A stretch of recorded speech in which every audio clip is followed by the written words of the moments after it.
నమస్తే వ్యూయర్స్, నేను Sahasra. Welcome to our channel. So ఎన్నాళ్ళ నుంచో వైఎస్ఆర్సీపీ పార్టీలోకి వెళ్తారు చూస్తున్న తరుణంలో ఆ పార్టీలోకి వెళ్లకుండా టీడీపీలోకి వెళ్ళారు ముద్రగడ గారు. ఇదొక భారీ షాక్ జగన్కి అన్నమాట. సో వైఎస్ఆర్సీపీ నేతలందరూ కూడా షాక్లోనే ఉన్నారు. ఎందుకంటే ముద్రగడ ఎక్కువగా తన దగ్గరికి వస్తారని ఎదురు చూస్తున్నప్పుడు అవతల పార్టీకి వెళ్ళేసరికి కొద్దిగా వాళ్ళల్లో కూడా ఒక నిరుత్సాహం అయితే ఎదురైంది. అయితే దీని గురించి పూర్తి వివరాలంతా కూడా ఇవాళ మనతో పాటు ఉన్నారు ఐటీటీపీ వైస్ ప్రెసిడెంట్ అబిద్ గారు. వారితో అడిగి మరిన్ని విషయాలన్నీ కూడా తెలుసుకుందాం. నమస్తే సార్. నమస్కారం. సో ముద్రగడ గారి గురించి మీకు తెలిసే ఉంటుంది. ఈ మధ్యకాలంలో టీడీపీలోకి చేరారు. సో జనరల్గా ఆయనే ఆ పార్టీలోకి వెళ్తారని చెప్పి చాలామంది అంచనా వేశారు. కానీ అలా కాకుండా ఈ పార్టీలోకి రావడం చూస్తుంటే ఏమనిపిస్తుంది మీకు? మీ పిల్లలు ఇంటర్మీడియట్ మరియు ఎంసెట్ చదువుతూ సబ్జెక్ట్స్ లో కన్ఫ్యూజ్ అవుతున్నారా? కాన్ఫిడెన్స్ లెవెల్ తక్కువగా ఉందా? రిపీటెడ్ మిస్టేక్స్ చేస్తున్నారా? అయితే మీకోసమే ఉంది రైజ్ యాప్.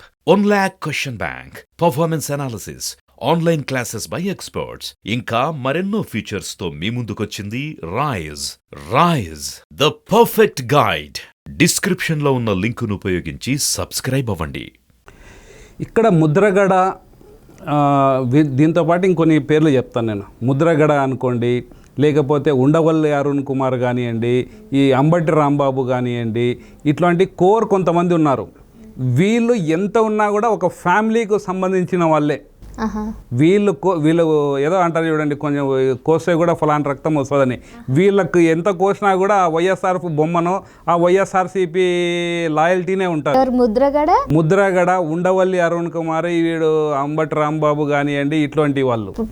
ఇంకొకటి ఎవరు కూడా టీడీపీకి వచ్చినా కూడా మనం కోవర్ట్గానే భావించుకోవాలండి. ఎందుకంటే వీళ్ళు చేసే చేష్టలు అవన్నీ చూసారంటే వీళ్ళు ఊరికే నామమాత్రం వస్తారు. వీళ్ళు ఇంకొకటి ఎట్లా అంటే వీళ్ళకు క్రెడిబిలిటీ ఉన్న లీడర్లా అంటే కాదు, వీళ్ళంతా పేపర్ పుల్లు. ఇంకొకటి ఏం చూసారంటే వీళ్ళతో పాటు ఒక 10 ఓట్లు రావు. టీడీపీ కూడా కొంచెం ఆలోచించాలి, ఎవరిని తీసుకుంటున్నాము ఏందని. ఆ మధ్యలో ఎవడన్నా లాబింగ్ చేసింటాడు చూడండి, వాడిని ఫస్ట్ బ్యాక్గ్రౌండ్ వెరిఫికేషన్ చేయాలి. ఇది కేవలం నేను జస్ట్ ముద్రగడ అవి చెప్పట్లేదు. ప్రతి ఒక్క పార్లమెంట్ సెగ్మెంట్లో ఇలాంటి వాళ్ళు, ఈవెన్ టీడీపీలో కూడా కొంతమంది ఉన్నారు. అంటే ఇట్లాంటి వాళ్ళను ఈ జంకునంతా తీసుకొని వచ్చి టీడీపీలో వేయడానికి, అది వీళ్ళు లాస్ట్లో ఇక్కడున్న ఇన్ఫర్మేషన్ ఎలక్షన్ టైంలలో ఏం జరుగుతుందని తీసుకొని అక్కడ పంపిస్తారు. అది ఖచ్చితంగా అది స్క్రూటినైజ్ చేసుకోవాలి. ఇప్పుడు ముద్రగడ గురించే మీరు చెప్పారు కాబట్టి ఇతని గురించి ఇప్పుడు డీటెయిల్గా చూద్దాం. ముద్రగడ అనే వ్యక్తి మీరు చూసారంటే కాపు సామాజిక వర్గానికి చెందిన ఏదో ఎప్పుడన్నా వీళ్ళకి డబ్బులు అవసరమో లేకపోతే ఏదన్నా అతనికి పదవి రాలేదో సంథింగ్ అదా అంటే అట్లాంటి ఉన్నప్పుడు, అది టీడీపీలో ఉన్నప్పుడే అరుస్తాడు కుక్కలాగా. ఇప్పుడు వైసీపీ వాళ్ళదంటే వాళ్ళు కొడతారు వీడిని, వానికి వచ్చి చెప్పు ఏదో కుక్క కాటుకు చెప్పు దెబ్బ అంటారు కదా, వాళ్ళు తగిన శిక్ష వేస్తారు వాడిని. సో ఇట్లాంటి వాళ్ళంతా వచ్చి ఏం చేస్తారు, టీడీపీ మైండ్నే ఏడుస్తూ అంటారు. ఇట్లాంటి వాళ్ళని ఎందుకు తీసుకొచ్చుకున్నారని టీడీపీ ఆలోచించుకోవాలి. అంటే నేను టీడీపీ ఉన్నా కూడా నేను ఎందుకు చెప్తున్నానంటే ఫైనల్ మనం ఏమేమి ఉండాలి 2024లో మనం గెలవాలి. మనం ఏ కాపు సామాజిక వర్గం నుంచి మనకు ఓట్లు రావాలి అనుకుంటున్నామో అది ఫుల్ఫిల్ కావాలి. ఇలాంటి వాళ్ళ వస్తుందని చెప్పి నేను అనుకోను. ఇంకొకటి ఇక్కడ ముద్రగడ మీరు చూసారంటే టీడీపీ గవర్నమెంట్లో ఉన్నప్పుడు తునిలో ఒక చిన్న ప్రోగ్రాం జరిగింది. ఆ రైళ్లు తగలబెట్టిన దాంట్లో ఈ జగన్ వల్ల మనుషులు అంటే పులివెందల నుంచి లేకపోతే ఆ చుట్టుపక్కల ఉన్న ప్రాంతాల నుంచి వెళ్ళి అదే పనిగా వచ్చి ఆ రైళ్లు తగలబెట్టిన తర్వాత నేను యాక్చువల్గా ఇవి రైజ్ చేశాను హోమ్ మినిస్ట్రీకి, సెంట్రల్ హోమ్ మినిస్ట్రీకి రైజ్ చేస్తే వాళ్ళు యాక్షన్ తీసుకోండి వీనిపైన అని చెప్పి ఏపీ గవర్నమెంట్కి కూడా వాళ్ళు రాశారు లేఖ. ఎందుకో మన వాళ్ళు అంటే ఆ కమ్యూనిటీ బాధపడుతుందో లేకపోతే ఇవి చేయకూడదని చెప్పి ఎందుకో అంటే కొంతమంది మన దాంట్లో కూడా కొంతమంది కోటరీ అంటే వేరే వాళ్ళకు సపోర్ట్ చేసే కార్యక్రమంలో ఉంటారు. అట్లాంటి అవి వాళ్ళకు తెలియపరచలేదా అది చూసుకోవాలి. అది కనుక ఉండింటే ముద్రగడ అనే వ్యక్తి ఈరోజు జైల్లో వెళ్ళేవాడు. అది ఇప్పుడు ఆ తుని ఇన్సిడెంట్లో ఉన్న వ్యక్తిని, అట్లాంటి వ్యక్తిని, ఒక టెర్రరిజంకు పాల్పడిన వ్యక్తిని వాళ్ళకు దట్టు జగన్మోహన్ లాంటి వాళ్ళకి ఎప్పుడు చూసినా కూడా సపోర్ట్ చేసే వ్యక్తి టీడీపీలోకి ఎందుకు వచ్చినాడు అవి మనం గ్రహించుకోవాలి, అర్థం చేసుకోవాలి. దీర్ఘంగా వాళ్ళ గురించి ఆలోచించాలి.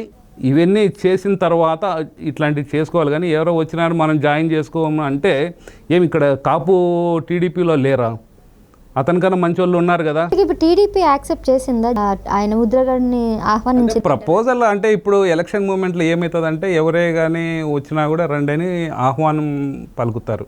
కాకపోతే ఇంకా వాళ్ళ క్రెడిబిలిటీని చూసి ఇంకా టికెట్ ఇవ్వడం అనేది జరుగుతుంది. ఇప్పుడు మనం అతను రావాల్సిన అవసరం లేదండి. ఇప్పుడు కాపు సామాజిక వర్గానికి చెందినట్టు టీడీపీలో ఎంతోమంది నాయకులు ఉన్నారు. ఇప్పుడు చెప్పమని చెప్పి నేను ఇప్పుడు మీరు కడప జిల్లా వాసులకు ఎవరన్నా మంచిగా కాపు కమ్యూనిటీ గురించి వాళ్ళ సమస్యల గురించి నేను తీసుకొని నిరాహార దీక్ష ఎట్లా అతను ముద్రగడ ప్లేట్లు అవి చెంచాలు కొట్టాడో దానికన్నా మించిందిగా నేను అరేంజ్ చేపిస్తాను. కడప అంటే జిల్లాలో నుంచి ఒక మంచి కాపు లీడర్ని తీసుకొని వచ్చి చేస్తాను. ఎందుకు రాష్ట్రము నలుమూలల నుంచి అతనికి స్పందన రాదు? ఎందుకు మన కాపు లీడర్లు మనకు అంటే డెవలప్ కాలేరు? వీళ్ళని చూసి ఎందుకు ఓట్లు రావు? ఇవి ఖచ్చితంగా వస్తాయి. కాకపోతే మనం ఏంటంటే ఊరికే అతను వస్తున్నాడు ఇది చేసుకోవడం అంటే మధ్యలో ఉన్న వ్యక్తులకు నమ్మకూడదు. కొన్నిసార్లు మనం కూడా ఏదో మన వాళ్ళు వస్తున్నారు కదా అని చెప్పి అంటే గుడ్డిగా బ్లైండ్గా నమ్మకూడదు. యాక్చువల్గా చూడాలి. చూసిన తర్వాత ఇంకోటి మొన్ననే కొన్ని రీసెంట్గా తమ్మినేని సీతారాం అని పేరు విన్నాము. దాడి వీరభద్రారావు గురించి కూడా విన్నాము. కడపలో రామచంద్రయ్య అని చెప్పినారు. ఆ చుట్టుపక్కల ఉండే వాళ్ళ ఇంటి పేరు అతని పేరు చెప్పమనే చెప్పుకోలేడు. అది మళ్ళీ ఎందుకు తీసుకున్నారో ఏం చేసారో నాకైతే అర్థం కాలేదండి. ఇందాక మీరు ఒక మాట అన్నారు, కొంతమంది ఇట్లా పార్టీ నుంచి బయటకు వెళ్ళిపోతున్నారు. అలా చాలామంది ఇప్పుడు ఫర్ ఎగ్జాంపుల్ కేసినేని నాని వెళ్ళినట్టే అలా చాలామంది ఉన్నారు అని అంటున్నారు. కడప నుంచి ఎవరైనా ఉన్నారా? కడపలో నుంచి ఉన్నారు. అంటే కడపలో ఎట్లా అంటే వీళ్ళు వేరే వైసీపీ పార్టీలో వేరే పార్టీలకు వీళ్ళకి రానిచ్చుకోరు. వీళ్ళకి అంత ఫేస్ వాల్యూ లేదు, అది ఉన్నమాట. కాకపోతే ఇక్కడనే ఉండి వేరే పార్టీకు స్ట్రెంథన్ చేస్తారు, బలోపేతం చేస్తారు. ఎలా చేస్తారు? ఇక్కడ టీడీపీలో నిజమైన కార్యకర్తలు వాళ్ళు ఉంటారు కదా, వాళ్ళపైన కేసులు పెట్టడం కానివ్వండి, వీళ్ళ ఇన్ఫర్మేషన్ వాళ్ళకు వైసీపీ వాళ్ళకి ఇచ్చేసి మీరు వీళ్ళకు సస్పెండ్ చేయడం, లేకపోతే సస్పెండ్ కాదు అదే దొంగ కేసు పెట్టియండి అని చెప్పడము. లేకపోతే ఇంకో వైసీపీలో నుంచి ఇక్కడ వీళ్ళు కొంతమంది వలసలు వస్తారు. ఎలక్షన్స్ ఉన్నాయి కదా, ఇప్పుడు టీడీపీ గవర్నమెంట్ వస్తుంది కదా, సో అక్కడ నుంచి వీళ్ళ మనుషులు ఉంటారు చెంచాలు, అక్కడ నుంచి తీసుకొని వచ్చి వాళ్ళకు పెత్తనం ఇచ్చి ఇక్కడ టీడీపీలో ఉన్నటువంటి లీడర్ కార్యకర్తలు దీర్ఘకాలంగా ఉంటారు కదా, వాళ్ళపైన పెత్తనం చెలాయించడము ఇలాంటివి చేసి అట్లా వీకెండ్ చేస్తే తద్వారా ఏమవుతుంది, అక్కడ టీడీపీ బలోపేతం కాదు. దీనివల్ల ఏం చేస్తారంటే ఆ జగన్ అనే వ్యక్తి వీళ్ళకు డబ్బులు ఇవ్వడము, కాంట్రాక్టులు ఇవ్వడము ఇలాంటి జరుగుతుంది. ఇట్లాంటి కోవట్లు చాలామంది ఇది నాకు తెలిసిన మటుకు రాయలసీమలో ఉన్నారు. అది ఖచ్చితంగా పార్టీ గ్రహించాలండి. గ్రహిస్తేనే కానీ మనము ఇది ఎందుకంటే అంత ధీమాగా జగన్ వాళ్ళు మేము వస్తాము అవి మేము చెప్తున్నాడంటే ఏదో ఇక్కడ నుంచి ఉంది కదా, మన స్ట్రాటజీ జనాలలో మనకు మంచి పేరు ఉంది, మనం వస్తాము. కాకపోతే అక్కడి నుంచి వచ్చింది అంటే వచ్చిన వ్యక్తులు ఇక్కడ డ్యామేజ్ చేస్తున్నారా, లేకపోతే వాళ్ళు నిజంగా బలోపేతం చేస్తున్నారా, వాడికి ఎవరైనా తీసుకొని వచ్చినవాడు ఇక్కడున్నవాడు ఎవడైనా వాళ్ళ ఇది కూడా చూసుకోవాలి కదా. ఖచ్చితంగా ఈవెన్ వచ్చి ఇప్పుడు వాళ్ళు మిస్గైడెన్స్ ఇవ్వడానికి కొంతమంది వస్తున్నారు. జాగ్రత్తగా టీడీపీ కూడా దీన్ని ఖచ్చితంగా చూసుకొని అట్లాంటి వాళ్ళను దూరం పెడితే మంచిదండి.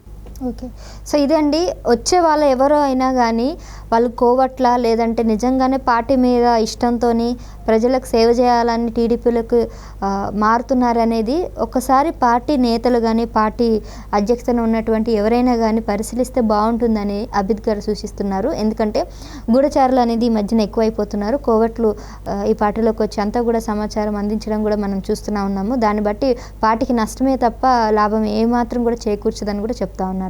Thank you sir.